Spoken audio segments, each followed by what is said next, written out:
we're not going to make him reveal who he voted for, but we're getting the pulse and the perspective of the state of the country and just how things are going. So To platforms for social media platform where people are speaking on their behalf. So I kind of do things in my own bubble, and from that point, I'm able to make a decision opposed to. we're going to bring up your answer that went viral on YouTube really quick.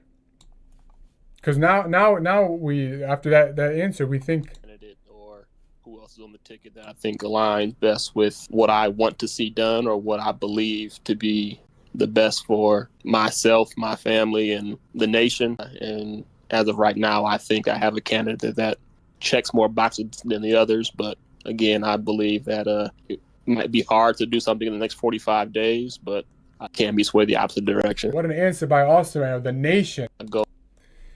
That was an answer, and I'm not gonna lie to you. That whole time, I thought you were gonna be Kamala. I thought you were Democrat. But now that I just said that, it sounds like you might have been the other.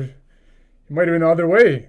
You kind of fooled everybody. I I have no idea how you can conclude either from that answer or from what I just said, but That's go that. ahead and do your It's an assumption. It's an assumption. It's an assumption. My bad.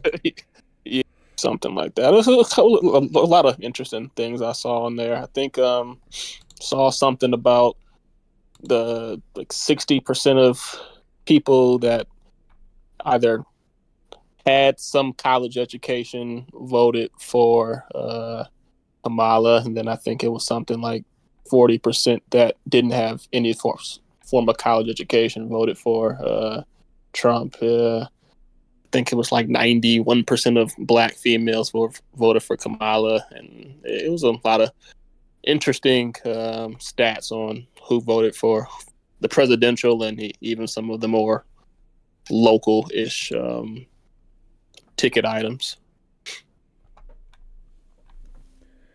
Yeah, it's crazy. I mean, like I'm happy it's over. Like I'm happy that this is done and we can talk about new things. Oh, I'm ecstatic, man. Like this is literally the last thing that I could care less about. It's not only boring to me. It's the last thing that I like really like give a shit about is politics because it's I know somebody's answer based off like the first couple of sentences of what they're saying. I know pretty much what their beliefs are and whatever.